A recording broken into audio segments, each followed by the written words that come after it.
بسم الله الرحمن الرحيم الحمد لله رب العالمين والصلاة والسلام على أشرف الأنبياء والمرسلين نبينا محمد وعلى آله وأصحابه أجمعين وبعد يا أيها الذين آمنوا اتقوا الله حق تقاته ولا تموتن إلا وأنتم مسلمون ബഹുമാന്യരായ സഹോദരങ്ങളെ സഹോദരിമാരെ അസ്സലാമു അലൈക്കും വറഹ്മത്തുള്ളാഹി.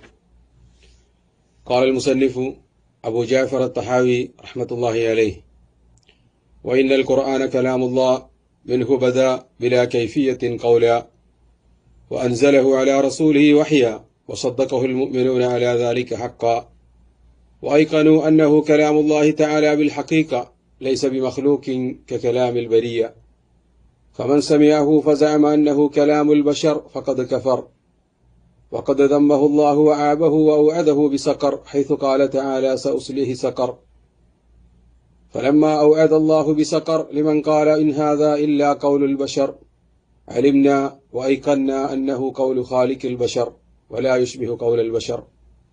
കഴിഞ്ഞ ദർസിൽ നമ്മൾ പഠിക്കേണ്ടായത് നബി സല്ലല്ലാഹു അലൈഹി വസല്ലം തങ്ങളെ സംബന്ധിച്ച് അടിസ്ഥാനപരമായി ഉണ്ടായിരിക്കേണ്ട അഹ്ലുസുന്നത്ത് വൽ ജമാഅത്തിന്റെ വിശ്വാസങ്ങളെ സംബന്ധിച്ചാണ്.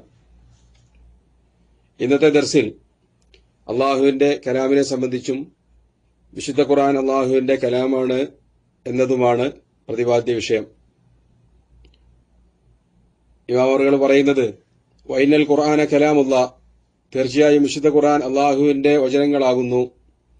മിൻഹു ബദ, അത് അള്ളാഹുവിൽ നിന്ന് വെളിപ്പെട്ടതാകുന്നു.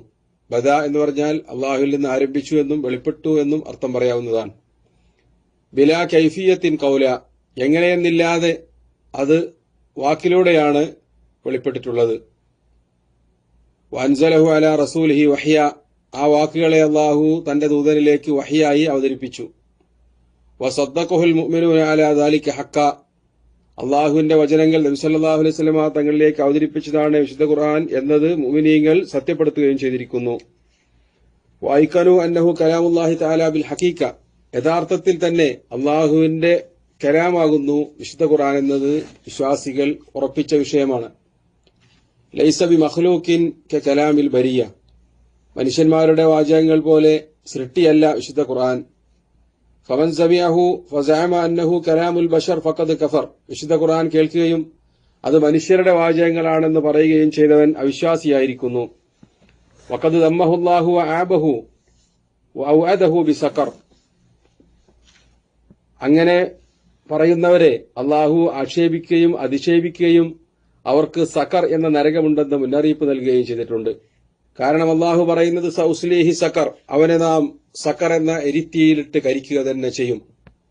ഫലമ്മാ ഔഅദല്ലാഹു ബിസഖർ ലിമൻ ഖാല ഇൻ ഹാദാ ഇല്ലാ ഖൗലുൽ ബശർ, ഇത് തീർച്ചയായും മനുഷ്യരുടെ വാചകമാകുന്നു എന്ന് പറഞ്ഞവരോടാണ് അള്ളാഹു ആ രൂപത്തിൽ മുന്നറിയിപ്പ് നൽകിയിട്ടുള്ളത് എന്നിരിക്കെ അലിംന വഅയ്ഖന്ന അന്നഹു ഖൗലു ഖാലിഖുൽ ബശർ, നാം മനസ്സിലാക്കുകയും ഉറച്ചു വിശ്വസിക്കുകയും ചെയ്യുന്നു തീർച്ചയായും വിശുദ്ധ ഖുർആൻ മനുഷ്യരുടെ സൃഷ്ടാവിന്റെ വചനങ്ങളാകുന്നു എന്നത്. വലാ യുശ്ബിഹു ഖൗലുൽ ബശർ, അതൊരു തരത്തിലും മനുഷ്യന്മാരുടെ വാചകങ്ങളോട് സാദൃശ്യപ്പെടുകയില്ല. അള്ളാഹുവിന്റെ ഉത്കൃഷ്ടമായ വിശേഷണങ്ങളിൽപ്പെട്ടതാണ് അള്ളാഹു സംസാരിക്കുന്നവനായിരിക്കുക എന്നത്. സംസാരശേഷിയില്ലാത്തവനോ കേൾവിയില്ലാത്തവനോ ആയ ബദിരനോ ഊമയോ അല്ല രക്ഷിതാവായ റബ്ബ് സുബ്ഹാനഹു വ തആല, മറിച്ച് അവൻ സമീആണ്, അവൻ ബസീറാണ്, അവൻ മുത്തക്കല്ലിമാണ് എന്ന കാര്യം വിശുദ്ധ ഖുർആനും ഹദീസും പരിശോധിച്ച് നോക്കിയാൽ നമുക്ക് മനസ്സിലാക്കാൻ പറ്റും. ബനൂ ഇസ്രായേലിയർ മൂസാ നബി അലൈഹി സ്വലാത്തു വസ്സലാം തൗറാത്ത് സ്വീകരിക്കാൻ വേണ്ടി സീനാ പർവ്വതത്തിലേക്ക് പോയ സമയത്ത് കാളക്കുട്ടിയെ ഉണ്ടാക്കി അതിനെ പൂജിക്കാൻ തുടങ്ങി. അതിനെ സംബന്ധിച്ച് അല്ലാഹു അവരെ ആക്ഷേപിച്ചുകൊണ്ട് പറഞ്ഞ കാര്യം വിശുദ്ധ ഖുർആനിലൂടെ പറയുന്നത് അലം യറൗ അന്നഹു ലാ യുകല്ലിമുഹും വലാ യഹ്ദീഹിം, അവർ മനസ്സിലാക്കുന്നില്ലേ ആ വിഗ്രഹം, ആ കാളക്കുട്ടി അവരോട് സംസാരിക്കുകയോ അവർക്ക് ഹിദായത്ത് നൽകുകയോ ചെയ്യുന്നില്ല എന്നത്. അപ്പോ ഹിദായത്ത് നൽകുകയും സംസാരിക്കുകയും ചെയ്യുന്നവനായിരിക്കണം ആരാധ്യൻ എന്ന് അള്ളാഹു പഠിപ്പിക്കുകയാണ്. മൂസാ നബി അലൈഹി സ്വലാത്തു വസ്സലാമിനോട് അള്ളാഹു സംസാരിച്ചതായി വിശുദ്ധ ഖുർആനിലൂടെ അള്ളാഹു പറയുന്നുണ്ട്. അതുകൊണ്ട് തന്നെയാണ് മറ്റ് പ്രവാചകന്മാരിൽ നിന്ന് വ്യത്യസ്തമായി അള്ളാഹു നേരിട്ട് സംസാരിച്ചതിനാൽ കലീമുല്ലാഹി മൂസ എന്ന പേരിൽ മൂസാ നബി അലൈഹി സ്വലാം വിശേഷിപ്പിക്കപ്പെടുന്നത്. വലമ്മാ ജാഅ മൂസാ ലിമീഖാത്തിനാ വകല്ലമഹു റബ്ബുഹു, മൂസാ നബി അലൈഹി സ്വലാത്തു വസ്സലാം ആ സമയത്തിലും സന്ദർഭത്തിലും എത്തിച്ചേർന്നപ്പോൾ വകല്ലമഹു റബ്ബുഹു, തന്റെ നാഥൻ മൂസയോട് സംസാരിക്കുകയുണ്ടായി. മറ്റൊരു സ്ഥലത്ത് പറയുന്നത് വകല്ലമല്ലാഹു മൂസ തക്ലീമ, മൂസാ നബി അലൈഹി ഇസ്ലാമിനോട് അള്ളാഹു സംസാരിക്കുക തന്നെ ചെയ്തു എന്നാണ്. അപ്പോൾ അള്ളാഹു സംസാരിക്കും. പ്രവാചകൻ മൂസാ നബി അലൈഹി ഇസ്ലാമിനോട് അള്ളാഹു സംസാരിച്ചു. നബി സല്ലല്ലാഹു അലൈഹി വസല്ലം തങ്ങളോട് അള്ളാഹു സംസാരിച്ചിട്ടുണ്ട്. മലായിക്കത്തുകളോട് അള്ളാഹു സംസാരിക്കും. സ്വർഗത്തിൽ പ്രവേശിക്കുന്ന മുഅ്മിനീങ്ങളോട് അള്ളാഹു സംസാരിക്കും. സലാമുൻ ഖൗലൻ മിർ റബ്ബിർ റഹീം എന്ന കാര്യമൊക്കെ വിശുദ്ധ ഖുർആനിലൂടെ അള്ളാഹു പറയുന്നതാണ്. അള്ളാഹു സംസാരിക്കുകയും അള്ളാഹു നോക്കുകയും ചെയ്യാതിരിക്കുക എന്നത് അവിശ്വാസികൾക്കുള്ള ഒരു ശിക്ഷയായിട്ടാണ് വിശുദ്ധ ഖുർആൻ പരിചയപ്പെടുത്തുന്നത്. ഇന്നല്ലദീന യശ്തറൂന ബിഅഹ്ദില്ലാഹി വഅയ്മാനിഹിം സമനൻ ഖലീല ഉലൈക ലാ ഖലാഖ ലഹും ഫിൽ ആഖിറ വലാ യുകല്ലിമുഹുമുല്ലാഹു വലാ യൻദുറു ഇലൈഹിം യൗമൽ ഖിയാമ വലാ യുസക്കീഹിം. അള്ളാഹുവിന്റെ കരാറുകളെ തുച്ഛമായ വിലയ്ക്ക് വിൽക്കുന്ന ആളുകൾ, ഉലൈക ലാ ഖലാഖ ലഹും ഫിൽ ആഖിറ, അവർക്ക് പരലോകത്ത് യാതൊരു സൗഭാഗ്യവും ഉണ്ടാവുകയില്ല. വലാ യുകല്ലിമുഹുമുല്ലാഹ്, അന്ത്യനാളിൽ അവരോട് അള്ളാഹു സംസാരിക്കുകയും ചെയ്യില്ല. വലാ യൻദുറു ഇലൈഹിം, അവരിലേക്ക് നോക്കുകയും ചെയ്യൂല. അപ്പൊ അള്ളാഹു സംസാരിക്കും പരലോകത്ത് എന്നത് ഈ വചനത്തിലൂടെ അള്ളാഹു പറയാൻ. അതേപോലെ തന്നെ ഹദീസിൽ നബി സല്ലല്ലാഹു അലൈഹി വസല്ലം തങ്ങൾ പറയുകയുണ്ടായി, മാ മിൻകും മിൻ അഹദിൻ ഇല്ലാ വസയുകല്ലിമുഹു റബ്ബുഹു ലൈസ ബൈനഹു വബൈനല്ലാഹി തുർജുമാൻ. നിങ്ങളൊരാളുമില്ല പരലോകത്ത് വെച്ച് അവനോട് അള്ളാഹു സംസാരിച്ചിട്ടല്ലാതെ ലൈസ ബൈനഹു വബൈനല്ലാഹി തർജുമാൻ, അവനും അള്ളാഹുവിനും ഇടയിൽ ഒരു പരിഭാഷകൻ ആവശ്യമില്ലാതെ നേർക്കുനേരെയായിരിക്കും അള്ളാഹു സംസാരിക്കുക എന്നാണ് നബി സല്ലല്ലാഹു അലൈഹി വസല്ലം തങ്ങൾ ഹദീസിലൂടെ നമ്മെ പഠിപ്പിച്ചിട്ടുള്ളത്. അള്ളാഹുവിന്റെ കലാം അള്ളാഹുവിന്റെ സിഫത്താണ്.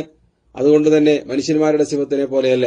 അള്ളാഹുവിന്റെ കലാമിനെ സംബന്ധിച്ച് അള്ളാഹു പറയുന്നത്, വലൗ അന്നമാ ഫിൽ അർളി മിൻ ഷജറത്തിൻ അഖ്ലാം വൽ ബഹ്റു യമുദ്ദുഹു മിൻ ബഅദിഹി സബ്അത്ത് അബ്ഹുരിൻ മാ നഫിദത് കലിമാത്തുല്ലാഹ്. ഈ പ്രപഞ്ചത്തിലെ വൃക്ഷങ്ങൾ മുഴുവൻ പേനയാക്കി മാറ്റുകയും ഇതിലെ സമുദ്രവും അതിനോടുകൂടി പിന്നീട് 7 സമുദ്രം കൂട്ടിച്ചേർക്കുകയും ചെയ്തിട്ട് അതിനെ മഷിയാക്കുകയും ചെയ്താൽ മാ നഫിദത് കലിമാത്തുല്ലാഹ്, അള്ളാഹുവിന്റെ കലിമാത്തുകൾ എഴുതി തീർക്കാൻ സാധ്യമല്ല എന്നാണ്. മറ്റൊരു സ്ഥലത്ത് അള്ളാഹു പറഞ്ഞത് ലാ മുബദ്ദില ലി കലിമാത്തില്ല, അള്ളാഹുവിന്റെ കലിമാത്തുകൾക്ക് മാറ്റമില്ല. ഇന്നമാ അംറുഹു ഇദാ അറാദ ശൈഅൻ അൻ യഖൂല ലഹു കുൻ ഫയകൂൻ, അള്ളാഹു വല്ല കാര്യവും ഉണ്ടാവട്ടെ എന്ന് ഉദ്ദേശിച്ചാൽ അതിനോട് കുൻ എന്ന് പറഞ്ഞാൽ മതി, ഫയകൂൻ, അതുണ്ടായിത്തീരുമെന്നാണ്. അപ്പൊ ഇതിലൂടെയൊക്കെ അള്ളാഹുവിന് കലാമുണ്ട് എന്ന കാര്യം ഖുർആനും ഹദീസും നമ്മെ പഠിപ്പിക്കുകയാണ്. ഖുർആനിനെ സംബന്ധിച്ച് അത് അള്ളാഹുവിന്റെ കലാമാണ് എന്ന് അള്ളാഹു തആല ഖുർആനിൽ പഠിപ്പിച്ചിട്ടുണ്ട്. വഇൻ അഹദും മിനൽ മുശ്രിക്കീന ഇസ്തജാറക ഫഅജിർഹു ഹത്താ യസ്മഅ കലാമല്ലാഹ്. മക്ക ഫതഹിന് ശേഷം മക്കയിലുണ്ടായിരുന്ന അവിശ്വാസികൾ വിശുദ്ധ ഖുർആൻ കേൾക്കാൻ താൽപര്യം പ്രകടിപ്പിച്ചാൽ അവർക്ക് അഭയം നൽകുകയും പിന്നീട് അവർക്ക് അവരുടെ കൂട്ടത്തിൽ വിശ്വാസിയാവേണ്ടവർക്ക് വിശ്വാസിയാകുവാനും അതല്ല അവർക്ക് മുശ്രിക്കുകളായി ജീവിക്കണമെങ്കിൽ മക്കയിൽ നിന്ന് പുറത്തുപോയി സുരക്ഷിതരായി താമസിക്കാനും അനുവാദം നൽകണമെന്ന് അള്ളാഹു തആല പറയാൻ. അതിനെക്കുറിച്ച് അള്ളാഹു പറയുന്നത്, വഇൻ അഹദും മിനൽ മുശ്രിക്കീന ഇസ്തജാറക, അവിശ്വാസികളിൽ നിന്ന് ബഹുദൈവാരാധകരിൽ നിന്ന് ആരെങ്കിലും നിങ്ങളോട് അഭയം ചോദിച്ചാൽ ഫഅജിർഹു, നിങ്ങൾ അവർക്ക് അഭയം നൽകുക, ഹത്താ യസ്മഅ കലാമല്ലാഹ്, അള്ളാഹുവിന്റെ കലാം അവർക്ക് കേൾക്കാൻ വേണ്ടി എന്നാണ്. അപ്പോ ഇവിടെ ഉദ്ദേശിച്ചത് വിശുദ്ധ ഖുർആനാണ്. അതേപോലെ തന്നെ അള്ളാഹു പറയുകയുണ്ടായി, ഇൻ ഹാദാ ഇല്ലാ ഖൗലുൽ ബശർ സഉസ്ലിഹി സഖർ. വലീദ് ബിൻ മുഗീറയുടെ വാക്കാണ്. വിശുദ്ധ ഖുർആൻ നബി സല്ലല്ലാഹു അലൈഹി വസല്ലം തങ്ങളിൽ നിന്ന് ശ്രവിച്ച ശേഷം വലീദ് ബിൻ മുഗീറ പല അഭിപ്രായം പ്രകടിപ്പിച്ചു. ആദ്യം അത് ഖുർആനാണ്, അള്ളാഹുവിന്റെ വചനങ്ങളാണ് എന്ന് അവന്റെ മനസ്സിൽ തോന്നിയെങ്കിലും ഇന്നഹു ഫക്കറ വ ഖദ്ദറ, അവൻ പലതും ആലോചിച്ചു കണക്കുകൂട്ടിയിട്ട് അവൻ പറഞ്ഞു. അതിനവസാനത്തിൽ ഇൻ ഹാദാ ഇല്ലാ ഖൗലുൽ ബശർ, ഇത് ഒരു മനുഷ്യന്റെ വാചകങ്ങൾ മാത്രമാകുന്നു, അള്ളാഹുവിന്റേതല്ല. ആ ഖുർആൻ അള്ളാഹുവിന്റേതല്ല, മനുഷ്യന്മാരുടെ വാചകങ്ങളാണ് എന്ന് പറഞ്ഞ കാരണത്താൽ സഉസ്ലിഹി സഖർ, ഞാൻ അവനെ സഖർ എന്ന തീയിലിട്ട് എരിക്കുമെന്നാണ് അള്ളാഹു പറയുന്നത്. അപ്പൊ അള്ളാഹുവിന്റെ കൗലാണ്, അള്ളാഹുവിന്റെ കലാമാണ് വിശുദ്ധ ഖുർആൻ എന്നതാണ് ഖുർആനും ഹദീസും നമ്മെ പഠിപ്പിക്കുന്നത്. അതാണ് നബി സല്ലല്ലാഹു അലൈഹി വസല്ലം തങ്ങളും സഹാബിമാരും താബീങ്ങളും തബഉൽ അത്ബാഉം അയിമ്മത്തുകളും വിശ്വസിച്ചിരുന്നത് എന്നത് നമ്മൾക്ക് ചരിത്രം പരിശോധിച്ച് നോക്കിയാൽ മനസ്സിലാക്കാൻ പറ്റും. അതാണ് ഗ്രന്ഥകാരൻ ഇവിടെ നമ്മെ പഠിപ്പിക്കുന്നത്. വഇന്നൽ ഖുർആന കലാമുല്ലാഹ്, തീർച്ചയായും അള്ളാഹുവിന്റെ കലാമാകുന്നു വിശുദ്ധ ഖുർആൻ. മിൻഹു ബദാ ബിലാ കൈഫിയത്തിൻ ഖൗല, എങ്ങനെയാണ് എന്നറിയാതെ അള്ളാഹുവാണത് സംസാരിച്ചത്, അള്ളാഹുവിൽ നിന്നാണത് ഉത്ഭവിച്ചിട്ടുള്ളത്. വൻസലഹു അലാ റസൂലിഹി വഹ്യ, നബി സല്ലല്ലാഹു അലൈഹി വസല്ലം തങ്ങൾക്ക് വഹ്യായി അള്ളാഹു അത് ഇറക്കി കൊടുത്തു. വസദ്ദഖഹുൽ മുഅ്മിനൂന അലാ ദാലിക ഹഖ്ക, മുഅ്മിനീങ്ങൾ അത് സത്യമാണെന്ന് വിശ്വസിക്കുന്നു. ഖുർആൻ അള്ളാഹുവിന്റെ കലാമാണ്, നബി സല്ലല്ലാഹു അലൈഹി വസല്ലമ തങ്ങളുടെയോ ജിബ്രീൽ അലൈഹി സ്വലാത്തു വസ്സലാമിന്റെയോ വാചകങ്ങളല്ല, അത് അള്ളാഹുവിന്റേതാണ്. വായിക്കാനു അന്നഹു കലാമുല്ലാഹി തആല ബിൽ ഹഖീഖ, ഏത് രൂപത്തിലാണ്? യഥാർത്ഥത്തിൽ തന്നെ അള്ളാഹുവിന്റെ വാചകങ്ങളും അള്ളാഹുവിന്റെ ആശയങ്ങളുമാണ് വിശുദ്ധ ഖുർആൻ എന്നത് വിശ്വാസികൾ അംഗീകരിക്കുകയും ഉറപ്പിക്കുകയും ചെയ്യുന്നു. ലൈസ ബി മഖ്ലൂഖിൻ കലാമിൽ ബശർ, മനുഷ്യന്മാരെ പോലെ സൃഷ്ടിയല്ല. മനുഷ്യന്മാരുടെ പ്രവൃത്തികളും മനുഷ്യന്മാരും അള്ളാഹുവിന്റെ സൃഷ്ടികളാണ്. വല്ലാഹു ഖലഖക്കും വമാ തഅമലൂൻ, അള്ളാഹുവാണ് നിങ്ങളെയും നിങ്ങളുടെ പ്രവൃത്തികളെയും പടച്ചത് എന്നാണ്. അപ്പൊ അതുകൊണ്ട് തന്നെ വിശുദ്ധ ഖുർആൻ കേട്ടതിന് ശേഷം അത് അള്ളാഹുവിന്റേതല്ല, മനുഷ്യന്മാരുടെ വാക്കുകളാണ് എന്ന് പറഞ്ഞവൻ ഫഖദ് കഫറ, അവൻ അവിശ്വാസിയായി എന്നാണ് ഇമാമോറുകൾ പറയുന്നത്. വിശുദ്ധ ഖുർആനിലും ഹദീസിലും സ്ഥിരപ്പെട്ട ഈ വളരെ വ്യക്തമായ സംഗതിയെ നിഷേധിക്കുന്നവരാണ് ഇസ്ലാമിൽ നിന്ന് വ്യതിചലിച്ചു പോയ മിക്ക കക്ഷികളും. അഹ്ലുസുന്ന ഒഴികെ ബാക്കിയുള്ള മുഴുവൻ കക്ഷികളും അള്ളാഹുവിന്റെ കലാമല്ല ഖുർആൻ മഖ്ലൂക്കാണ് എന്ന് വിശ്വസിക്കുന്നവരാണ്. ഷിയാക്കള്, ഇവാദികള്, ഖവാരിജികള്, ഏറ്റവും അഹ്ലുസുന്നയോട് അടുത്തു നിൽക്കുന്ന ഷിയാക്കളുടെ വിഭാഗമായ സൈദിയാക്കൾ പോലും ആ രൂപത്തിലാണ് വിശ്വസിച്ചു വരാറുള്ളത്. അതേപോലെ തന്നെ മുഅ്തസിലികള്, ഫിലോസഫിയുടെ ആളുകളൊക്കെ അതിനെ നിഷേധിക്കുന്നവരാണ്. വിശുദ്ധ ഖുർആനിലും ഹദീസിലും വ്യക്തമായി പറഞ്ഞ ഈ കാര്യം നിഷേധിക്കാൻ അവർക്ക് അവരുടേതായ ന്യായങ്ങൾ പലപ്പോഴും നമ്മൾ കേൾക്കുന്നത് പോലെ എവിടെയും കേൾക്കാറുണ്ട്. അവര് പറയുന്നത് അള്ളാഹുവിന് കലാമുണ്ട്, വിശുദ്ധ ഖുർആൻ അള്ളാഹുവിന്റെ കലാമാണ് എന്ന് പറയുന്നതോടുകൂടി നമ്മൾ അള്ളാഹുവിനെ സൃഷ്ടികളോട് താരതമ്യം ചെയ്തു എന്നാണ്. കാരണം കലാമ്, സംസാരം എന്നത് സൃഷ്ടികളുടെ വിശേഷണമാണ്. അപ്പോൾ അള്ളാഹു സംസാരിച്ചു എന്ന് പറഞ്ഞാൽ സൃഷ്ടികളെ പോലെയായി മാറി അള്ളാഹു. നഊദു ബില്ലാഹ്. അപ്പൊ പിന്നെ വിശുദ്ധ ഖുർആനിൽ അള്ളാഹുവിന്റെ കലാമാണ് ഖുർആൻ എന്നും അള്ളാഹു സംസാരിക്കുമെന്നും ഒക്കെ പറയുന്നുണ്ടല്ലോ, അതിനെ അവര് പിന്നീട് വ്യാഖ്യാനിച്ച് അതിനെ നിഷേധിക്കലാണ്. കലാമാവണമെങ്കിൽ ഹറഫ് വേണം, അതിന് സൗത്ത് വേണം, ശബ്ദം വേണം, അക്ഷരങ്ങൾ വേണം. അക്ഷരങ്ങൾ ഉണ്ടാകുന്നത് വായയിൽ നാവ് ചലിക്കുമ്പോഴാണ്. തൊണ്ടയിൽ നിന്നും മുൻപല്ലുകളുടെ ഇടയിൽ നിന്നും മേലെ അണ്ണാക്കിൽ നിന്നും പിന്നെ ഒക്കെയാണ് പല അക്ഷരങ്ങളും പുറത്തു വരുന്നത്. അള്ളാഹുവിനെ സംബന്ധിച്ചിടത്തോളം അതൊന്നും ഉണ്ടെന്ന് വിശ്വസിക്കാൻ പാടില്ല. അപ്പൊ അതുകൊണ്ട് തന്നെ അള്ളാഹു ഹർഫുകൾ, അക്ഷരങ്ങൾ കൊണ്ട് സംസാരിക്കുന്നില്ല. അതേപോലെ തന്നെ സംസാരം കേൾക്കണമെങ്കിൽ ഒരു മീഡിയ നമ്മൾക്ക് ആവശ്യമാണ്, സൗണ്ടിലൂടെ, ശബ്ദത്തിലൂടെ. അപ്പൊ അത് സൃഷ്ടികളുടെ വിശേഷണമാണ്. അതുകൊണ്ട് തന്നെ അള്ളാഹു സംസാരിച്ചിട്ടില്ല. പിന്നെ ഖുർആനിലും ഹദീസിലും അള്ളാഹു സംസാരിച്ചു എന്ന് പറഞ്ഞത് അത് യഥാർത്ഥത്തിൽ ഈ രൂപത്തിലുള്ള സംസാരമല്ല, ആലങ്കാരികമായി സംസാരം എന്ന് പ്രയോഗിച്ചതാണ്. അതുകൊണ്ട് തന്നെ ഖുർആൻ അള്ളാഹുവിന്റെ കലാമല്ല, അള്ളാഹു പടച്ചതാണ് എന്ന് വിശ്വസിക്കണം എന്നതാണ് മുഅ്തസില വിഭാഗക്കാർ ആദ്യകാലത്ത് ജൽപ്പിച്ചിരുന്നത്. അതേപോലെ തന്നെ ജഹ്മിയാക്കളുമൊക്കെ. അഹ്ലുസുന്നത്ത് വൽ ജമാഅത്തിനെ സംബന്ധിച്ചിടത്തോളം, യഥാർത്ഥ സലഫുസ് സാലിഹീങ്ങളുടെ അഖീദ ഉൾക്കൊള്ളുന്നവരെ സംബന്ധിച്ചിടത്തോളം ഖുർആൻ അള്ളാഹുവിന്റെ കലാമാണ് എന്ന് അവർ ഉറച്ചു വിശ്വസിക്കുന്നു. അതിന്റെ പേരിലാണ് ഇമാം അഹ്മദ് ബിൻ ഹംബൽ റഹ്മത്തുള്ളാഹി അലൈഹി ജയിൽ ശിക്ഷ ഏറ്റുവാങ്ങിയത്. ആയിരക്കണക്കിന് ഇമാമുമാരും പണ്ഡിതന്മാരും പീഡനത്തിരയായത്. അങ്ങനെ ഉറച്ചു നിന്നതിന് ശേഷമാണ് പിന്നീട് അബ്ബാസി ഖലീഫമാരുടെ അവസാന കാലഘട്ടത്തിൽ അവർ പലരും ഇമാം അഹ്മദ് ബിൻ ഹംബലിന്റെ നിലപാടിനോട് യോജിക്കുകയും ആ പരീക്ഷണങ്ങളിൽ നിന്ന് ഇസ്ലാമിക ലോകം പുറത്തു വരികയും ചെയ്യുന്നത്. ഈ രണ്ട് ചിന്താഗതികളും മുന്നോട്ട് പോകുമ്പോഴാണ് പിന്നീട് മൂന്നാമത്തെ വിഭാഗക്കാർ അശരി മദ്ഹബുകാർ രംഗപ്രവേശനം ചെയ്തത്. അവരെ സംബന്ധിച്ചിടത്തോളം വിശുദ്ധ ഖുർആനിൽ വ്യക്തമായി പറഞ്ഞ ഈ അള്ളാഹുവിന്റെ കലാമാണ് ഖുർആൻ എന്ന ആശയം അവർ അംഗീകരിക്കുന്നു. പക്ഷെ എന്താണ് കലാം എന്ന് പറയുമ്പോൾ അവരതിനെ നിഷേധിക്കുകയും ചെയ്യും. തത്വത്തിൽ അവര് മുഅ്തസിലിയാക്കളെ പോലെ ഖുർആൻ അള്ളാഹുവിന്റെ കലാമാണെന്ന് വിശ്വസിക്കാത്തവരും അത് അള്ളാഹുവിന്റെ സൃഷ്ടിയാണെന്ന് വാദിക്കുന്നവരുമാണ്. പക്ഷേ അത് അവർ പുറത്തു പറയാറില്ല. അത് വ്യാഖ്യാനിച്ച് അവര് ആ രൂപത്തിലേക്ക് എത്തിക്കാറാണ്. പ്രത്യക്ഷത്തിൽ അവരോട് ചോദിച്ചാൽ അവർ പറയുന്ന മറുപടി ഖുർആൻ അള്ളാഹുവിന്റെ കലാമാണ് എന്നാണ്. അപ്പൊ അതിനവർ പറഞ്ഞ ന്യായം ഖുർആൻ അള്ളാഹുവിന്റെ കലാമാണ്, പക്ഷെ അത് കലാമു നഫ്സ്, മനസ്സിലുള്ള സംസാരം. അള്ളാഹു സംസാരിച്ചു, അത് ജിബ്രീൽ അലൈഹിസ്സലാത്തു വസ്സലാമിന്റെ മനസ്സിൽ അദ്ദേഹം മനസ്സിലാക്കി. ജിബ്രീൽ അലൈഹിസ്സലാത്തു വസ്സലാം സംസാരിച്ചു, അത് നബി സല്ലല്ലാഹു അലൈഹി വസല്ലം തങ്ങള് റസൂലിന്റെ മനസ്സിൽ അത് മനസ്സിലാക്കി. അതല്ലാതെ അക്ഷരങ്ങളിലൂടെയോ ശബ്ദത്തിലൂടെയോ അള്ളാഹു സംസാരിക്കുകയോ പറയുകയോ ഖുർആൻ അവതരിപ്പിക്കുകയോ സംസാരിക്കുകയോ ചെയ്തിട്ടില്ല എന്നതാണ് അശ്അരി മദ്ഹബുകാരും വിശ്വസിക്കുന്നത്. ഫലത്തിൽ മുഅ്തസിലിയാക്കളെ പോലെ തന്നെ എല്ലാ ചിന്താഗതികളും വഴികേടാണ് എന്നത് വിശുദ്ധ ഖുർആനിന്റെയും ഹദീസിന്റെയും അടിസ്ഥാനത്തിൽ പരിശോധിച്ച് നോക്കിയാൽ നമുക്ക് പറയാൻ പറ്റും. അതിന് പണ്ഡിതന്മാർ പറഞ്ഞ മറുപടി വളരെ വ്യക്തമാണ്. ഒന്നാമതായി അവരാദ്യം അള്ളാഹുവിനെ സൃഷ്ടികളോട് താരതമ്യം ചെയ്ത് അള്ളാഹുവിൽ ഈ വിശേഷണം ആരോപിക്കുമ്പോഴാണ് അതൊക്കെ അവർ നിഷേധിക്കാൻ നിർബന്ധിതരായിത്തീരുന്നത്. സംസാരിക്കണമെങ്കിൽ മനുഷ്യന്മാരേതുപോലെ നാവ് വേണം, മനുഷ്യന്മാരേതുപോലെ അക്ഷരങ്ങൾ വേണം, മോണ വേണം, തൊണ്ട വേണം എന്ന് പറയുന്ന കാര്യങ്ങളൊക്കെ തെറ്റാണ്. ഖുർആൻ തന്നെ ആ കാര്യം നമ്മെ പഠിപ്പിക്കുന്നുണ്ട്. മഹ്ശറയിൽ വെച്ച് മനുഷ്യരെ വിചാരണ ചെയ്യുന്ന വേളയിൽ അൽയൗമ നഖ്തിമു അലാ അഫ്വാഹിഹിം വതുകല്ലിമുനാ ഐദീഹിം വതശ്ഹദു അർജുലുഹും ബിമാ കാനൂ യക്സിബൂൻ. മനുഷ്യരുടെ വായകൾക്ക് അല്ലാഹു സീല് വെക്കും. പിന്നീട് അല്ലാഹുവിനോട് മഹ്ശറയിൽ വെച്ച് സംസാരിക്കുന്നത് ഐദീഹിം വ അർജുലുഹും, തുകല്ലിമുനാ ഐദീഹിം വതശ്ഹദു അർജുലുഹും, അവരുടെ കൈകൾ സംസാരിക്കും, കാലുകള് ആ സംസാരത്തിന് സാക്ഷി പറയും. അപ്പോ കൈകളും കാലുകളും ഒക്കെ സംസാരിക്കുന്നത് നാവുകൊണ്ടും പല്ലുകൊണ്ടുമല്ല, മറിച്ച് അള്ളാഹു അതിനെ സംസാരിപ്പിക്കുന്നു. ആ രൂപത്തിൽ തന്നെ വഖാലൂലി ജുലൂദിഹിം ലിമ ഷഹിദ്തും അലൈന, മനുഷ്യന്മാരുടെ ശരീരം മുഴുവൻ, അവന്റെ തൊലികൾ പോലും അവനെതിരെ സാക്ഷി പറയുമ്പോൾ അവൻ ചോദിക്കുകയാണ് ലിമ ഷഹിദ്തും അലൈന, നിങ്ങൾ എന്തിനാണ് നമ്മൾക്കെതിരെ തന്നെ സാക്ഷി പറയുന്നത് എന്ന് പറയുമ്പോൾ തൊലിയുടെ മറുപടി ഖാലു അൻതകനല്ലാഹുല്ലദീ അൻതക കുല്ല ഷൈഇൻ, മുഴുവൻ വസ്തുക്കളെയും സംസാരിപ്പിച്ച റബ്ബ് ഞങ്ങളെയും സംസാരിപ്പിച്ചു എന്നാണ്.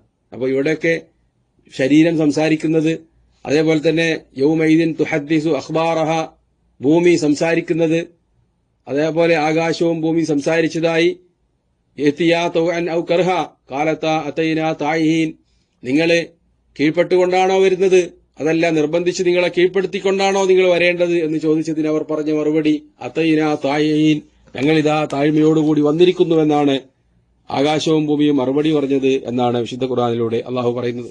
ഇതിൽ നിന്നൊക്കെ ഈ സൃഷ്ടികൾ തന്നെ സംസാരിക്കുന്നത് നമ്മളെ അള്ളാഹു പഠിപ്പിക്കുകയാണ്. ഇതാണ് സൃഷ്ടികളുടെ അവസ്ഥ. അതുകൊണ്ട് തന്നെ അള്ളാഹുവിനെ സംബന്ധിച്ചിടത്തോളം അവന്റെ ദാത്തിനോട് യോജിക്കുന്ന രൂപത്തിൽ അവൻ സംസാരിക്കുന്നു. അങ്ങനെ സംസാരിച്ചതാണ് വിശുദ്ധ ഖുർആൻ. അതല്ലാത്ത കലാമുകൾ അള്ളാഹു അവന്റെ പ്രവാചകന്മാർക്ക് നൽകിയിട്ടുണ്ട്. അള്ളാഹു സ്വർഗത്തിൽ വെച്ച് മോമിനികളായ ആളുകളോട് സലാം പറയുകയും സംസാരിക്കുകയും ചെയ്യുമെന്നും ഒക്കെ വിശുദ്ധ ഖുർആനും ഹദീസും നമ്മെ പഠിപ്പിച്ചതാണ്. അത് ആ രൂപത്തിൽ തന്നെ വിശ്വസിക്കുക. അതല്ലാതെ മനുഷ്യന്മാരാണ് സംസാരിക്കുന്നത് എന്ന നിഗമനത്തിൽ മനുഷ്യന്മാരെ പോലെ അള്ളാഹുവിനെ ചിത്രീകരിച്ച് അത് നിഷേധിക്കാൻ പാടില്ല. മുഅ്തസിലിയാക്കളും അതേപോലെ അഹ്ലുൽ കലാം മുഅ്തസിലിയാക്കളും ഇൽമുൽ കലാമിന്റെ ആളുകളുമൊക്കെ ചെയ്യാറുള്ളത് അങ്ങനെയാണ്. അവരാദ്യം മനുഷ്യന്മാരുടെ കലാം എന്താണ് എന്ന വിഷയത്തിൽ തന്നെ അവർ തർക്കിച്ചിരിക്കുകയാണ്. അവർ പറയുന്നത് ഖുർആൻ അള്ളാഹുവിന്റെ കലാമാണ് എന്ന് പറയുമ്പോൾ അത് മുഅ്തസിലിയ വിഭാഗക്കാരുടെ ജൽപ്പനം, അതുകൊണ്ട് ഉദ്ദേശിക്കുന്നത് ഖുർആനിലെ ആശയങ്ങൾ മാത്രമാണ് അള്ളാഹുവിന്റേത്, അതിന്റെ പദങ്ങൾ അള്ളാഹുവിന്റേതല്ല. അതിൽ തന്നെ ഒരു വിഭാഗക്കാർ പറഞ്ഞത് അത് ജിബ്രീൽ അലൈഹി സ്വലാമിന്റെ പദമാണ്, അതല്ലെങ്കിൽ നബി സല്ലല്ലാഹു അലൈഹി വസല്ലം മാത്രമുള്ള വാചകങ്ങളാണ്. നഊദു ബില്ലാഹ്. അങ്ങനെ വിശ്വസിക്കുന്ന ആളുകളുണ്ട്. വേറെ വിഭാഗക്കാര് പറഞ്ഞത് അതിന്റെ പദങ്ങളും, വേറെ വിഭാഗങ്ങൾ പറഞ്ഞത് ഒരു സംസാരം എന്ന് പറയുന്നത് ആ പറഞ്ഞ ആളിന്റെ വാക്കുകൾ മാത്രമാണ് ഉദ്ദേശിക്കുന്നത്, അതിന്റെ ആശയം ഉദ്ദേശിക്കപ്പെടുന്നില്ല എന്നാണ്. എന്നാൽ അശ്ശരി മദ്ഹബുകാര് അവർക്കിടയിൽ ഒരു യോജിപ്പെടുത്തിക്കൊണ്ട് പറഞ്ഞത് കലാമ് എന്ന് പറഞ്ഞാൽ യഥാർത്ഥത്തിൽ പ്രയോഗിക്കാറുണ്ട്, വാചകങ്ങളും അതേപോലെ തന്നെ ആശയവും ഉദ്ദേശിക്കുന്നതാണ് കലാം. അങ്ങനെയാണ് മനുഷ്യന്മാരുടെ സംസാരത്തെ സംബന്ധിച്ച് ഉദ്ദേശിക്കുക. എന്നാൽ അള്ളാഹുവിനെ സംബന്ധിച്ച് പറയുമ്പോൾ ആ രൂപത്തിലല്ല. അള്ളാഹുവിനെ സംബന്ധിച്ച് പ്രയോഗിച്ചിട്ടുള്ളത് ആലങ്കാരികമായി തന്നെയാണ് എന്ന് വാദിക്കുന്നവരാണ് അവരിൽപ്പെട്ട പല ആളുകളും. ചുരുക്കത്തിൽ കലാമിനെ നിർവചിച്ചുകൊണ്ട് അത് മനുഷ്യന്മാരോട് സാദൃശ്യപ്പെടുത്തിക്കൊണ്ട് അവർ നിഷേധിക്കുകയാണ് ചെയ്യാറുള്ളത്. അഹ്ലു സുന്നയെ സംബന്ധിച്ചിടത്തോളം കലാം എന്ന് പറയുന്നത് അതിന്റെ വാചകങ്ങൾ, പദങ്ങളും ആശയവും ഉൾക്കൊണ്ടുകൊണ്ടാണ്. അതിനെയാണ് കലാം എന്ന് പറയുന്നത്. അതാണ് വിശുദ്ധ ഖുർആൻ അള്ളാഹുവിന്റെ കലാമാണ് എന്ന് പറയുമ്പോൾ അർത്ഥമാക്കുന്നത്. ആ വിശുദ്ധ ഖുർആൻ അതിന്റെ പദങ്ങളും അതിന്റെ ആശയങ്ങളും അള്ളാഹുവിൽ നിന്ന് ഉള്ളതാണ്. യഥാർത്ഥത്തിൽ തന്നെ അള്ളാഹു സംസാരിച്ചതാണ് വിശുദ്ധ ഖുർആൻ എന്നതാണ് നമ്മൾ വിശ്വസിക്കുന്നത്. ഒരാള് സംസാരിച്ചു എന്ന് പറയണമെങ്കിൽ അയാളുടെ നാവുകൊണ്ട് ശബ്ദം പുറപ്പെടുന്ന രൂപത്തിൽ സംസാരിച്ചാൽ മാത്രമേ സംസാരിച്ചതായി നമ്മൾ ഗണിക്കുകയുള്ളൂ. ഒരു ഖതീബ് വെള്ളിയാഴ്ച ജുമാ ഖുതുബയ്ക്ക് വേണ്ടി മിമ്പറിൽ കയറി ഒരു 10-20 മിനിറ്റ് മിണ്ടാതെ ആളുകളെ നോക്കി ഇങ്ങനെ നിന്നു. എന്നിട്ട് അയാളുടെ മനസ്സിൽ അയാൾ ഇങ്ങനെ പറഞ്ഞു, ആളുകളോടുള്ള ഉപദേശം, റസൂലിന്റെ പേര് സലാത്ത് ചൊല്ലി, ഹംദും സലാത്തും ചൊല്ലി, അവസാനം പ്രാർത്ഥിച്ചു. അയാൾ മിമ്പറിൽ നിന്നിറങ്ങി. ഖുതുബ പറഞ്ഞതായി നമ്മൾ ആരും അംഗീകരിക്കൂല. അയാൾ സംസാരിച്ചതായോ പ്രാർത്ഥിച്ചതായതോ ഒന്നും ഒരാളും അംഗീകരിക്കാറില്ല. അതേപോലെ തന്നെ ഹദീസുകളും നമ്മളെ ആ രൂപത്തിൽ തന്നെയാണ് പഠിപ്പിക്കുന്നത്. നബി സല്ലല്ലാഹു അലൈഹി വസല്ലം തങ്ങൾ പറഞ്ഞു, ഇന്നല്ലാഹ തജാവസ അൻ ഉമ്മത്തി അൽ ഖതാ വൻ നിസ്യാൻ വമസ്തക്രിഹു, എന്റെ ഉമ്മത്തിന് അള്ളാഹു മറന്നുകൊണ്ട് ചെയ്തതും അബദ്ധവശാൽ പറ്റിപ്പോയതും അവർ നിർബന്ധിക്കപ്പെട്ടതും വമാ ഹദ്ദസത്ത് ബിഹി അൻഫുസുഹും, അവരുടെ മനസ്സിൽ അവർ പറഞ്ഞതും അള്ളാഹു പുറത്തു കൊടുത്തിട്ടുണ്ട്. അതായത് മനസ്സിലുള്ള സംസാരം, മനസ്സിലുള്ള ചിന്ത അല്പം കടന്നുപോയാൽ അതിന്റെ പേരിൽ ശിക്ഷിക്കപ്പെടുകയില്ല എന്നാണ് നബി സല്ലല്ലാഹു അലൈഹി വസല്ലം തങ്ങൾ പറയുന്നത്. അത് വാക്കായി പരിഗണിക്കപ്പെടുകയില്ല. അങ്ങനെ പരിഗണിക്കപ്പെടാത്തതുകൊണ്ടാണ് നമസ്കാരത്തിൽ സംസാരിച്ചാൽ ഇന്ന ഹാദിഹി സ്വലാ ലാ തസ്ലുഹു ഫീഹാ ശൈഉൻ മിൻ കലാമിൻ നാസ്, നമസ്കാരം എന്ന് പറയുന്നത് അള്ളാഹുവിനെ പുകഴ്ത്താനും വാഴ്ത്താനുമുള്ളതാണ്, മനുഷ്യന്മാരുടെ ഒരു വാക്കുകളും അവിടെ പാടില്ല. മനുഷ്യന്മാരുടെ വാക്കുകളൊന്നും നിസ്കാരത്തിൽ ഒരാൾ പറയാൻ പാടില്ല. എന്നാൽ മനസ്സിൽ ഒരാള് എനിക്കിപ്പോ നിസ്കാരം കഴിഞ്ഞിട്ട് ചന്തക്ക് പോകണം എന്ന് മനസ്സിലിങ്ങനെ പറഞ്ഞാൽ അയാളുടെ നിസ്കാരം ബാത്തിലാവില്ല. അതയാൾ വെളിവാക്കി പറഞ്ഞാലോ, എനിക്ക് നിസ്കാരത്തിന് ശേഷം ചന്തക്ക് പോകണമെന്ന് പറഞ്ഞാൽ അയാളുടെ നമസ്കാരം ബാത്തിലാണ്.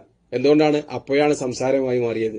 അപ്പൊ മനസ്സിൽ സംസാരിച്ചാലോ അത് സംസാരമായി മാറുകയോ അയാളുടെ നമസ്കാരം ബാത്തിലാവുകയോ ചെയ്യില്ല. അപ്പൊ വളരെ വ്യക്തമാണ്, സംസാരമാവണമെങ്കിൽ അതിന് പദങ്ങളും ശബ്ദവും വേണം. അങ്ങനെ സംസാരിക്കണം എന്നത് നമുക്ക് ഈ ഹദീസിന്റെ വെളിച്ചത്തിൽ തന്നെ മനസ്സിലാക്കാൻ പറ്റും. അപ്പൊ ഖുർആൻ അള്ളാഹുവിന്റെ അങ്ങനെയുള്ള കലാമാണ് എന്നത് വ്യക്തമായി തന്നെ ഖുർആനും ഹദീസും നമ്മെ പഠിപ്പിക്കുന്നു എന്നുള്ളതാണ്. വിശുദ്ധ ഖുർആനിനെ സംബന്ധിച്ച് അതിന്റെ ചില പ്രത്യേകതകൾ കൂടി ഈ അവസരത്തിൽ നമുക്ക് പഠിക്കാൻ പറ്റും. ഒന്നാമത്തേത്, വിശുദ്ധ ഖുർആനോടുകൂടി അള്ളാഹു അവതരിപ്പിച്ച മുഴുവൻ വേദഗ്രന്ഥങ്ങളെയും അള്ളാഹു ദുർബലപ്പെടുത്തി. ഇനി വിശുദ്ധ ഖുർആനിന്റെ നിയമങ്ങളാണ് മനുഷ്യലോകം പാലിച്ച് ജീവിക്കേണ്ടത് എന്നത് വളരെ വ്യക്തമായി തന്നെ അള്ളാഹു പറയുന്നുണ്ട്. ഒമൻ യബ്തഗി ഗൈറൽ ഇസ്ലാമി ദീന ഫലൻ യുഖ്ബല മിൻഹു, ആരെങ്കിലും ഇസ്ലാം അല്ലാതെ മറ്റൊരു മതം ആഗ്രഹിച്ചാൽ അള്ളാഹു അയാളിൽ നിന്ന് അത് സ്വീകരിക്കുകയില്ല.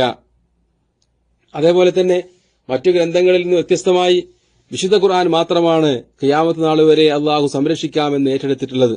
ഇന്നാ നഹ്നു നസ്സൽന ദിക്റ വഇന്നാ ലഹു ലഹാഫിളൂൻ, തീർച്ചയായും ഈ ഗ്രന്ഥം നാം ആകുന്നു അവതരിപ്പിച്ചത്, നാം അതിനെ സംരക്ഷിക്കുക തന്നെ ചെയ്യും. നബി സല്ലല്ലാഹു അലൈഹി വസല്ലം തങ്ങൾക്ക് നൽകിയ മുഅ്ജിസത്തുകളിൽ ഏറ്റവും പ്രധാനപ്പെട്ടത് വിശുദ്ധ ഖുർആനാണ്. അതേപോലെ തന്നെ ലോകത്ത് അല്ലാഹു മുഴുവൻ പ്രവാചകന്മാർക്കും നൽകിയതിൽ വെച്ച് ഏറ്റവും പ്രധാനപ്പെട്ടത് വിശുദ്ധ ഖുർആൻ എന്ന മുഅ്ജിസത്താണ് എന്ന് നമുക്ക് മനസ്സിലാക്കാൻ പറ്റും. വിശുദ്ധ ഖുർആനെ സംബന്ധിച്ച് അതിന്റെ വിവിധ തലങ്ങളിലൂടെ പരിശോധിച്ചു നോക്കിയാൽ അതിന്റെ ഇജാസ് നമ്മൾക്ക് ബോധ്യമാകും. മനുഷ്യന്മാരെ അത് തോൽപ്പിക്കുകയും അള്ളാഹുവിന്റെ കലാമാണ് വിശുദ്ധ ഖുർആൻ എന്ന് ബോധ്യപ്പെടുത്തുകയും ചെയ്യുന്നതാണ് അതിന്റെ ഇജാസിന്റെ വ്യത്യസ്ത രൂപങ്ങൾ. വിശുദ്ധ ഖുർആനിന്റെ സാഹിത്യ ശൈലി, വിശുദ്ധ ഖുർആനിന്റെ പ്രയോഗങ്ങൾ, അതിന്റെ ഭാഷാ സ്ഫുടത, വിശുദ്ധ ഖുർആനിലെ നിയമങ്ങൾ, വിശുദ്ധ ഖുർആനിന്റെ ശൈലി, ഇവയെല്ലാം ഒരു മനുഷ്യനെ കൊണ്ടും ആ രൂപത്തിൽ ഒരു ഗ്രന്ഥം രചിച്ച് കൊണ്ടുവരാൻ കഴിയാത്ത രൂപത്തിലുള്ളതാണ്. സാഹിത്യപരമായി കഴിയുകയില്ല. ഖുർആനിലെ ധാർമ്മിക മൂല്യങ്ങളെ സംബന്ധിച്ച് പരിശോധിച്ചു നോക്കിയാൽ അതേപോലെ ധാർമ്മിക മൂല്യങ്ങളുള്ള ഒരു ഗ്രന്ഥം മനുഷ്യരാശിക്ക് രചിക്കാൻ കഴിയുകയില്ല. ഏത് കോണിലൂടെ നോക്കിയാലും അതിന് ഏജാസ് ഉണ്ട് എന്നതാണ് അഹ്ലുസുന്നയുടെ വിശ്വാസം. അതൊരു യാഥാർത്ഥ്യവുമാണ്. ശാസ്ത്രീയമായി നോക്കുകയാണെങ്കിൽ നമുക്ക് ആ കാര്യം മനസ്സിലാക്കാൻ പറ്റും. ഒരുപാട് ശാസ്ത്രീയ കാര്യങ്ങളെ സംബന്ധിച്ച് ഇസ്ലാം പറയുന്നുണ്ട്. ഒരുപാട് ശാസ്ത്രീയ സൂചനകൾ വിശുദ്ധ ഖുർആനിലൂടെ അള്ളാഹു പറയുന്നുണ്ട്. നബി സല്ലല്ലാഹു അലൈഹി വസല്ലം തങ്ങളുടെ കാലഘട്ടത്തിൽ ജീവിക്കുന്ന ആളുകളെ സംബന്ധിച്ചിടത്തോളം അവ്യക്തമായിരുന്ന പല കാര്യങ്ങളും ഇന്ന് മനുഷ്യർക്കറിയാം. അത് യാഥാർത്ഥ്യമായി പുലർന്നിട്ടുണ്ട്. ഭാവിയെ സംബന്ധിച്ചുള്ള സൂചനകൾ വിശുദ്ധ ഖുർആനിലൂടെ അള്ളാഹു നൽകിയിട്ടുണ്ട്. അതൊക്കെ ഖുർആനിന്റെ മുഅ്ജിസത്തുകളുടെ ഭാഗമാണ് എന്ന് നമുക്ക് അറിയാൻ പറ്റും. അതേപോലെ വിശുദ്ധ ഖുർആനിന്റെ പ്രത്യേകതകളിൽപ്പെട്ടതാണ് വിശുദ്ധ ഖുർആൻ മനഃപ്പാഠമാക്കുകയും അത് പാരായണം ചെയ്യുകയും പഠിക്കുകയും ചെയ്യുന്നത് അള്ളാഹു എളുപ്പമാക്കിയിട്ടുണ്ട്. അതുകൊണ്ടാണ് അറബി ഭാഷ എന്തെന്നറിയാത്ത ആഫ്രിക്കയിലും ഏഷ്യയിലുമുള്ള ചെറിയ ചെറിയ മക്കൾ പോലും വിശുദ്ധ ഖുർആൻ മുഴുവനായി മനഃപ്പാഠമാക്കുന്നത്. വലഖദ് യസ്സർനൽ ഖുർആന ലിദ്ദിക്ർ ഫഹൽ മിൻ മുദ്ദക്കിർ, വിശുദ്ധ ഖുർആൻ അള്ളാഹു ആലോചിക്കുന്നവർക്ക് വേണ്ടി എളുപ്പമാക്കിയിട്ടുണ്ട്. പക്ഷേ ആലോചിക്കുന്നവരുടെ ഖുർആൻ മനസ്സിലാക്കുകയും പഠിക്കുകയും ചെയ്യുന്നവരെ സംബന്ധിച്ചിടത്തോളം വളരെ ലളിതമായി തന്നെ അവർക്ക് ഗ്രഹിക്കുകയും അതിന്റെ ആശയങ്ങൾ ഉൾക്കൊള്ളാൻ പറ്റുകയും ചെയ്യുമെന്നാണ് അള്ളാഹു സുബ്ഹാനഹു വ തആല പറയുന്നത്. മക്കയിലൊക്കെ പലപ്പോഴും വിശുദ്ധ ഖുർആനിന്റെ പാരായണവുമായി ബന്ധപ്പെട്ട അന്താരാഷ്ട്ര മത്സരങ്ങൾ സംഘടിപ്പിക്കപ്പെടാറുണ്ട്. നമ്മളൊക്കെ അത് പലപ്പോഴും ലൈവായി കാണുന്നവരാണ്. അറബി ഭാഷയിൽ ഒരു വാചകം ചോദിച്ചാൽ ആ മത്സരത്തിൽ വന്ന മത്സരാർത്ഥികളിൽ മിക്കവർക്കും അതിന് മറുപടി പറയാൻ അറബിയിൽ അറിയുകയോ അല്ലെങ്കിൽ ചോദിച്ച ആ ചോദ്യം പോലും മനസ്സിലാക്കാൻ അതിന്റെ ആശയം മനസ്സിലാക്കാൻ കഴിവില്ലാത്തവരുമാണ്. പക്ഷേ വിശുദ്ധ ഖുർആൻ എത്ര ഭംഗിയായിട്ടാണ്, എത്ര പ്രൊഫഷണലായിട്ടാണ് അവർ മനഃപ്പാഠമാക്കിയിട്ടുള്ളത് എന്ന് നമുക്ക് ആ മത്സരം വീക്ഷിച്ചാൽ അറിയാൻ പറ്റും. അതൊക്കെ വിശുദ്ധ ഖുർആനിന്റെ ഏജാസിന്റെ ഭാഗമാണ്. അതേപോലെ തന്നെ വിശുദ്ധ ഖുർആനിന്റെ മറ്റൊരു പ്രത്യേകതയാണ് അള്ളാഹു അവതരിപ്പിച്ച മുഴുവൻ വേദഗ്രന്ഥങ്ങളിലുമുള്ള തത്വങ്ങളുടെയും അറിവിന്റെയും സാരാംശമാണ് വിശുദ്ധ ഖുർആനിലൂടെ അള്ളാഹു അവതരിപ്പിച്ചിട്ടുള്ളത് എന്നത്. ഖുർആനിന്റെ മറ്റൊരു പ്രത്യേകതയാണ് മറ്റു വേദഗ്രന്ഥങ്ങൾക്ക് മുഴുവൻ മുഹൈമിനായിട്ടാണ് വിശുദ്ധ ഖുർആൻ അവതരിപ്പിച്ചിട്ടുള്ളത്. താങ്കൾക്ക് ഞാൻ വിശുദ്ധ ഖുർആൻ അവതരിപ്പിച്ചിട്ടുള്ളത് മുസദ്ദിഖൻ ലിമാ ബൈന യദൈഹി, അതിനു മുമ്പുള്ള മുഴുവൻ വേദഗ്രന്ഥങ്ങളെയും സത്യപ്പെടുത്തിക്കൊണ്ടാണ്, മിനൽ കുത്തുബി വ മുഹൈമിനൻ അലൈഹി, അതിന്റെ മേൽ അവസാന വാക്കായിക്കൊണ്ടുമാണ്. അതായത് ആ ഗ്രന്ഥങ്ങളിലൊക്കെയുള്ള ചരിത്രത്തിന്റെയും വിശദീകരണത്തിന്റെയും ഒക്കെ കാര്യത്തിൽ പിൽക്കാലത്ത് അഭിപ്രായ വ്യത്യാസം വന്നാൽ അതിന്റെ മേലുള്ള അവസാന വാക്ക്, അതിലെ ശരി ഏതാണെന്ന് പറയാനുള്ള മാനദണ്ഡം വിശുദ്ധ ഖുർആനാണ് എന്നുള്ളതാണ്. അതുകൊണ്ട് തന്നെ പൂർവ്വ വേദഗ്രന്ഥങ്ങളിൽ എന്തെങ്കിലും വിശുദ്ധ ഖുർആനിനെതിരെ നമ്മൾ കണ്ടാൽ അത് അംഗീകരിക്കാൻ പാടില്ല. വിശുദ്ധ ഖുർആനിൽ പറയാത്ത കാര്യങ്ങൾ അതിൽ കണ്ടാൽ അത് നിഷേധിക്കാനോ സത്യപ്പെടുത്താനോ നമ്മൾക്ക് അവകാശമില്ല എന്ന് വിശുദ്ധ വിശദീകരിച്ച് പഠിപ്പിക്കുകയും ചെയ്തിട്ടുണ്ട്. ഇതൊക്കെ വിശുദ്ധ ഖുർആനുമായി ബന്ധപ്പെട്ട് നമ്മൾ മനസ്സിലാക്കുകയും പഠിക്കുകയും ചെയ്യേണ്ട കാര്യമാണ്. അപ്പോൾ ചുരുക്കത്തിൽ പറഞ്ഞു വരുന്നത്, അള്ളാഹുവിന് കലാമുണ്ട്. യഥാർത്ഥത്തിൽ തന്നെ അള്ളാഹു സൃഷ്ടികളോട് സംസാരിക്കും. മഹ്ശറയിൽ വെച്ച് അള്ളാഹു മുഅ്മിനീങ്ങളോട് സംസാരിക്കും. അതേപോലെ വിശുദ്ധ ഖുർആൻ അള്ളാഹുവിന്റെ കലാമാണ്.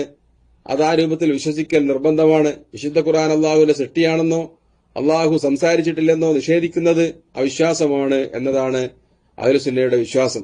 വിശുദ്ധ ഖുർആനിനെ സംബന്ധിച്ചും പ്രവാചകന്മാരെ സംബന്ധിച്ചും മറ്റു സ്വർഗ്ഗനരകങ്ങളെക്കുറിച്ചും ഗൈബിയായ വിഷയങ്ങളെ സംബന്ധിച്ചുമൊക്കെ വിശുദ്ധ ഖുർആനും ഹദീസും പറഞ്ഞ രൂപത്തിൽ തന്നെ വിശ്വസിക്കുകയും അത് അംഗീകരിക്കുകയും ചെയ്യാൻ അള്ളാഹു നമ്മൾക്ക് എല്ലാവർക്കും തൗഫീഖ് നൽകുമാറാവട്ടെ.